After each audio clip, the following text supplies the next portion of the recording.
À tous et bienvenue pour cette nouvelle vidéo. Je suis ravie de vous retrouver. J'espère que vous allez bien, que vous avez passé une bonne semaine et que vous avez eu d'excellentes lectures. Pour ma part, je reviens avec un Cthulhu exceptionnel. Exceptionnel tout simplement parce que j'ai lu de super pépites la semaine dernière. Des pépites auxquelles je ne m'attendais absolument pas et que je tiens absolument à partager avec vous aujourd'hui. Je vais vous parler de 4 romans. Parce que j'ai bien lu la semaine dernière. Merci le jour férié, merci le 1er novembre. J'ai passé l'après-midi à bouquiner et j'ai lu un bouquin en une journée. Donc ça faisait très très longtemps que ça ne m'était pas arrivé. En fin de vidéo, je vais vous montrer les petites réceptions que j'ai faites cette semaine et les emprunts bibliothèques aussi que j'ai fait. Donc, on va commencer tout de suite avec le premier roman que j'ai lu la semaine dernière, enfin que j'ai écouté. Il s'agit de Elantris Rédemption, le tome 2, de Brandon Sanderson, dont je vous mettrai la petite vignette ici. Rappelez-vous, j'avais découvert cette saga complètement par hasard. C'est pas du tout la plus connue de Brandon Sanderson, je crois que c'est une des premières qu'il a écrit. Et on est dans une cité maudite, Elantris, qui abrite des habitants qui ont été victimes d'un énorme fléau qu'on appelle le Chaod. En fait, le Chaod, ça tue votre corps. Le corps est complètement mort, mais l'âme est toujours dedans, si vous voulez. Donc, si vous voulez, les gens survivent dans un corps mort. Et ils sont parqués dans la fameuse cité d'Elantris. Elantris qui est devenue la cité maudite. Et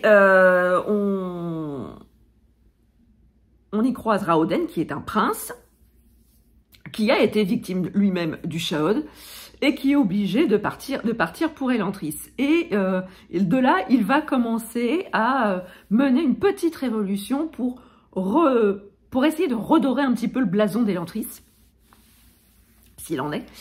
Et il va travailler très dur pour ça.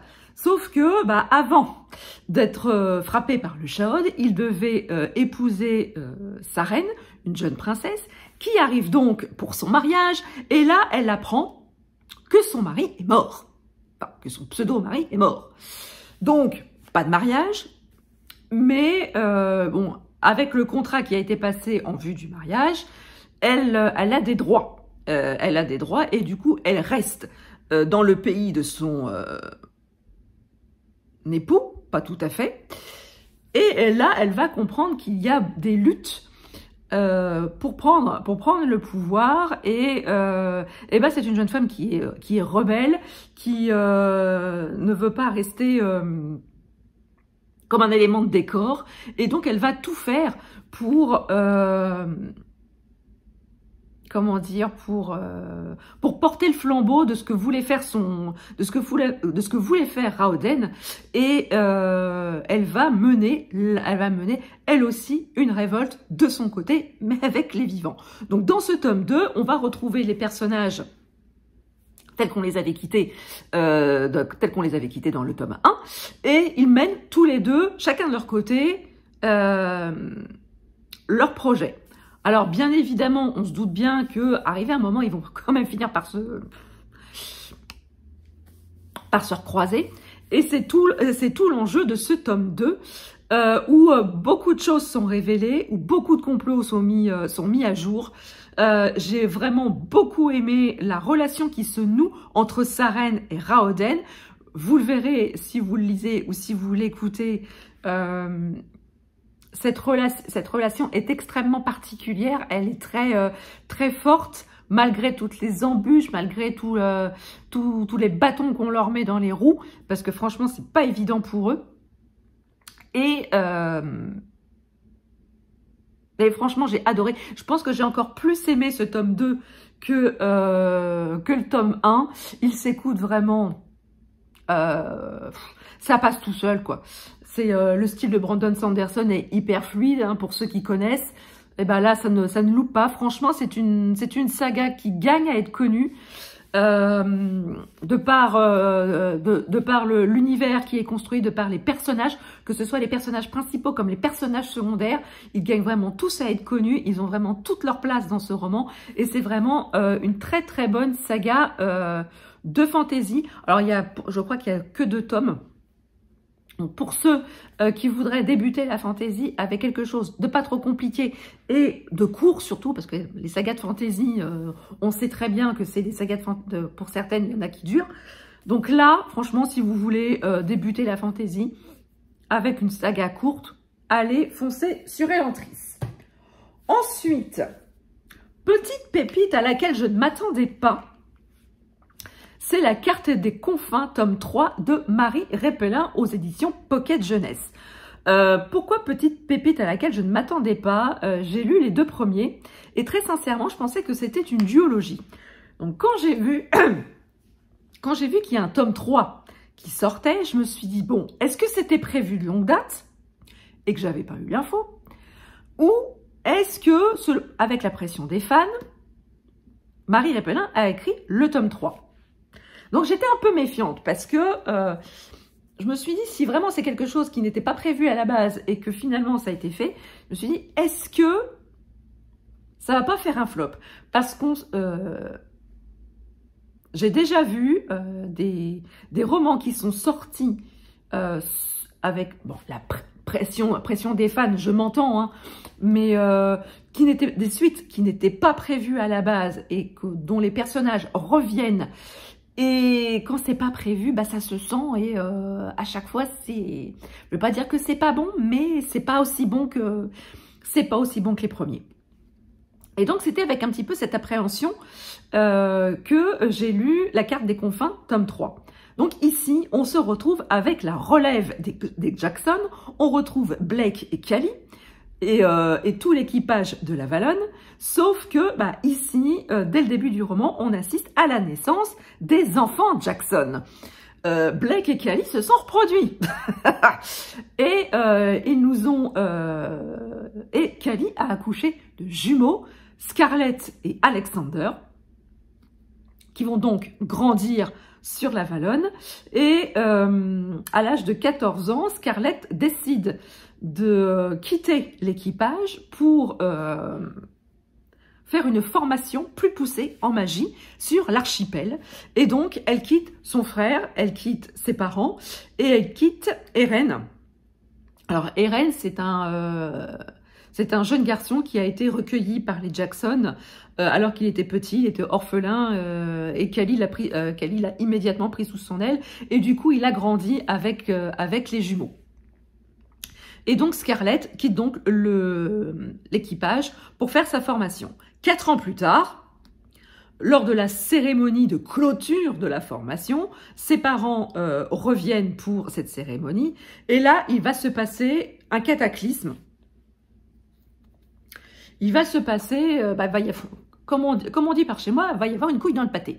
Et c'est là que va commencer réellement l'aventure des enfants Jackson qui vont tout faire pour sauver leurs parents. Ils vont donc se lancer dans une quête effrénée sur un artefact qui va censé sauver beaucoup de monde. Et on va suivre leurs aventures. Et alors, comment vous dire?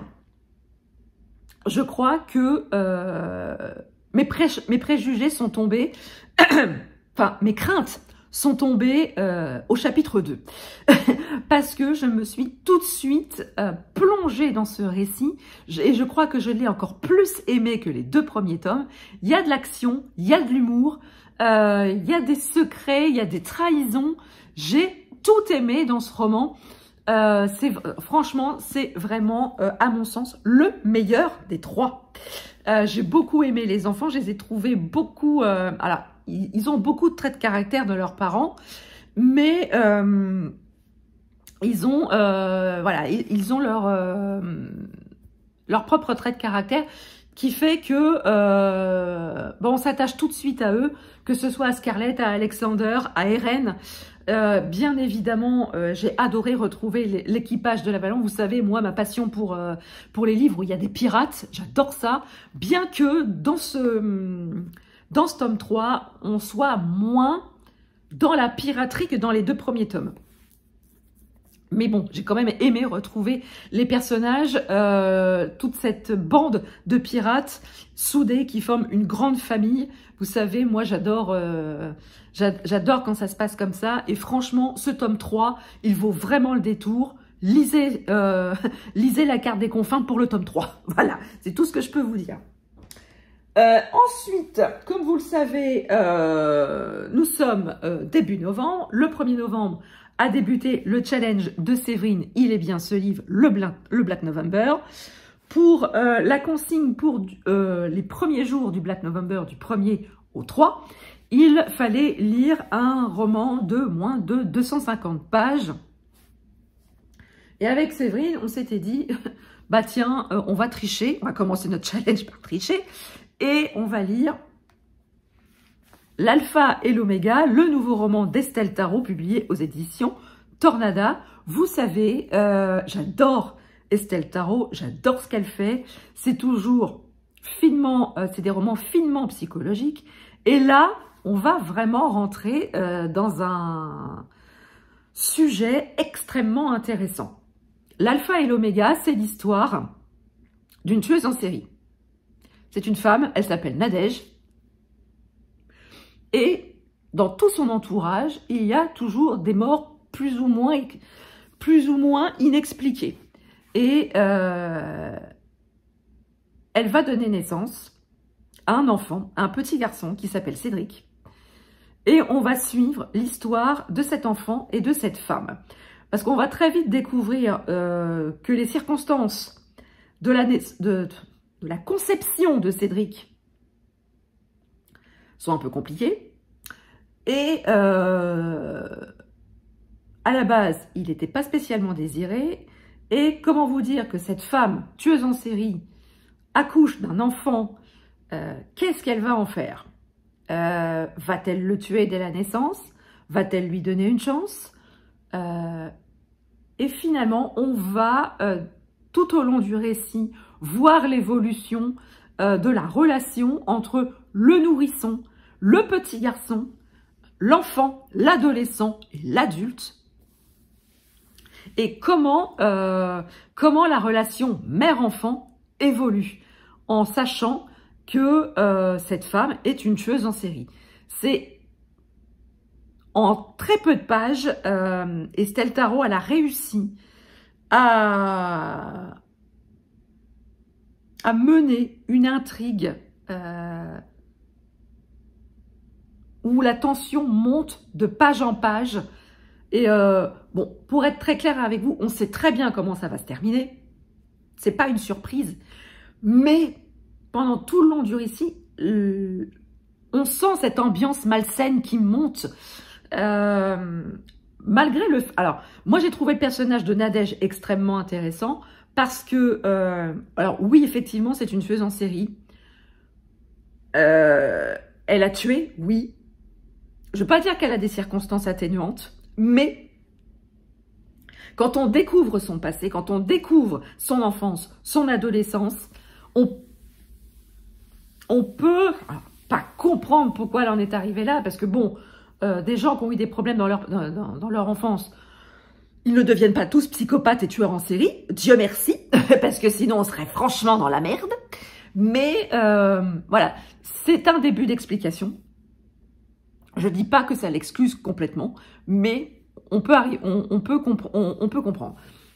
Franchement, Estelle Tarot, elle a toujours le talent pour aller au plus profond de l'âme humaine, de tout ce qu'il y a de plus noir dans l'âme humaine. À chaque fois, je me dis, elle ne peut pas aller plus loin. Et à chaque fois, si elle réussit ce tour de force, franchement, on en a vu des romans avec des relations mère-enfant compliquées. Mais franchement, ce roman-là, il traite vraiment dans ce qu'il y a de plus profond et de plus noir dans cette relation mère-enfant. Franchement, c'est un gros coup de cœur sur ce roman. Allez-y, foncez les yeux fermés. C'est vraiment de l'or en barre. C'est une petite pépite noire. Et franchement, je peux vous dire que le Black November a extrêmement bien commencé pour ma part. Si tous les romans que je lis pendant ce mois de novembre sont de cet acabit, franchement, je vais m'éclater le dard tout le mois de novembre. Et là, je vais vous dire, quand j'ai commencé ce roman, je me suis dit, alors, c'est une pépite. Pourquoi je ne l'ai pas vu plus sur les réseaux sociaux? Alors peut-être que tout le monde, enfin peut-être que beaucoup en ont parlé, mais ce ne sont des comptes que je ne suis pas. J'ai lu Supernova, le livre 1, l'Académie des constellationnistes, d'Axel Ménéglier, publié dans la collection R de chez Robert Laffont. J'ai envie de vous dire, arrêtez tout ce que vous faites, foncez en librairie et lisez ce roman. Pourquoi? Parce que c'est génial. Dès les premières pages, j'ai été embarquée dans ce roman de fantaisie. L'univers et l'intrigue sont très originales. Alors, vous l'aurez compris sur la couverture, on est dans l'univers des constellations du zodiaque. On a tout un univers sur les constellations du zodiaque et on suit donc la jeune Cassiopée qui a 18 ans. Elle vit avec son père, sa maman est décédée il y a quelques temps de cela, et elle garde précieusement en souvenir d'elle un médaillon avec une lune, une étoile, et je crois qu'il y a un signe du zodiaque dessus également. Et elle travaille dans un musée, et un jour, elle va voir 3 personnes qui l'attirent, qui les incite à les suivre. Elle va les suivre dans le musée. Voilà, elle a une attirance irrépressible pour ces 3 personnes et elle va les suivre. Et elle va découvrir un passage secret dans le musée et elle va atterrir dans une espèce de cérémonie d'intronisation dans une école spéciale, l'Académie des constellationnistes, où chaque personne monte sur un cadran et une constellation s'illumine et ça va être sa constellation, son groupe pendant les études. Et voilà, tout le monde passe et Cassiopée, elle reste là, elle est complètement interdite, elle se demande dans quoi elle est tombée. Et on lui dit, bah toi, viens, vas-y, monte sur le cadran. Il n'y a pas de raison. Bon, ton nom n'est pas sur la liste, mais vas-y, monte sur le cadran. Elle monte sur le cadran, et là, la constellation des Gémeaux s'illumine. Et voilà que Cassiopée va intégrer cette fameuse école des constellationnistes. Elle va apprendre que finalement, on y a caché beaucoup de choses sur sa naissance, et que ses parents ne sont pas ses parents. Alors, c'est pas un spoil parce qu'on le sait dès le départ. On le sait dès les premières pages du roman. Et là, elle va intégrer donc cette académie pour essayer d'en savoir plus sur ses parents biologiques. Et elle va apprendre également que il y a 18 ans de cela, est né un enfant qui détient des super pouvoirs, la supernova. Un pouvoir qui, s'il tombe dans de mauvaises mains, peut conduire à des cataclysmes. Ce pouvoir est extrêmement dangereux s'il est concentré dans des mains malveillantes. Et on va suivre Cassiopée dans cet apprentissage, cette quête de soi dans cet univers des constellationnistes. J'ai adoré, j'ai tout adoré, j'ai adoré Cassiopée, j'ai adoré l'univers, j'ai adoré l'écriture, j'ai adoré les personnages secondaires. Il y a de l'action, il y a de l'humour, il y a des révélations qui sont vraiment égrenées au bon moment. Le roman fait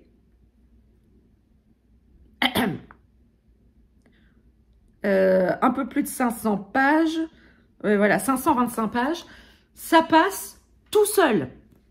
J'ai tout aimé, je suis arrivée à la fin en apnée, j'ai adoré, alors le tome 2 est sorti la semaine dernière, il est sorti le 31 octobre, je l'ai demandé à la maison d'édition, je ne sais pas si je l'aurai, mais en tout cas si je ne l'ai pas, je l'achèterai, c'est pas grave.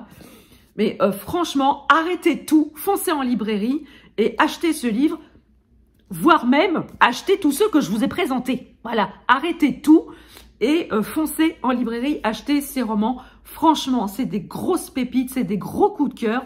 Celui-là, je m'y attendais pas parce que franchement, j'étais sceptique. Parce que c'était Axel Ménéglier a gagné un concours TikTok qui lui a permis d'être publié. Alors moi, avec TikTok, je suis toujours un peu sceptique parce que, bon, comme sur tous les réseaux, il y a du bon et du moins bon. Il y a beaucoup de romans qui sont recommandés sur TikTok et qui sont pas pour moi, en fait. Et franchement, je trouve que c'est extrêmement mérité. C'est une très belle pépite qui a été éditée. Et franchement, allez-y. Offrez-les à vos ados, offrez-le pour vous-même, parce que franchement, vous allez vraiment passer un excellent moment de fantaisie. On me demande souvent par quoi commencer la fantaisie. Commencez par Supernova, si vous le souhaitez. C'est une trilogie et franchement, je pense que vous ne le regretterez pas. Alors ensuite, je vais vous présenter les réceptions et emprunts bibliothèque, réceptions que je n'ai pas été chercher. Donc en réception, j'ai reçu Le Passeur de Franck Mancuso aux éditions Récamier Noir. C'est un roman policier. Comment vous dire que, voilà, il y a une silhouette ici. Ce sera parfait pour le Black November, pour la consigne numéro, je ne sais plus, mais en tout cas, je pense qu'il va y passer dès le mois de novembre. On est vraiment dans une enquête, dans un roman policier pur jus, hein, parce qu'on est dans les... on est à la brigade criminelle, à la brigade du 36 quai des Orfèvres. Et je crois que, voilà, Franck Mancuso a travaillé à la police judiciaire pendant plus de 20 ans. Donc, j'aime bien, moi, lire des romans d'ex-policiers parce qu'on est vraiment immergé vraiment au cœur des enquêtes policières. Et j'ai vraiment hâte de lire celui-ci. Ensuite, je suis allée à la bibliothèque parce que j'avais une grosse envie d'emprunter des livres. J'ai eu une semaine, la semaine dernière, c'était vraiment cacaboudin. Donc, pour me récompenser, je me suis dit, tiens, va te chercher des bouquins. Donc, j'ai trouvé celle de Jussi Adler-Olsen aux éditions Albin Michel. C'est l'avant-dernier tome des enquêtes du département V. Vous le savez, j'adore cette saga. J'ai vraiment très hâte de me plonger, de retrouver tous les personnages. Karl, Assad, Rose, Gordon, forcément. Vous le savez, j'ai lu il n'y a pas si longtemps que ça, Victime 2000... C'est ça, 2017, je n'arrive pas à lire, 2017, où on avait vraiment les dessous de l'histoire d'Assad. Et là, on va reprendre vraiment les enquêtes pur jus. J'ai vraiment hâte de le lire. Vous le savez, j'ai un attachement profond pour ces personnages. Et ensuite, complètement dans un style différent, j'ai emprunté le tome 2 de Capitale du Nord, Mort au jet de Claire Duvivier aux éditions Forge de Vulcain.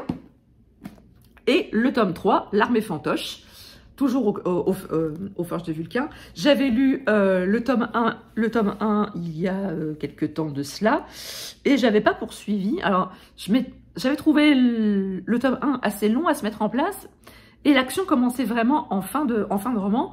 Et je sais que l'ami Floris de la chaîne Flowfly l'a lu, hein, cette trilogie.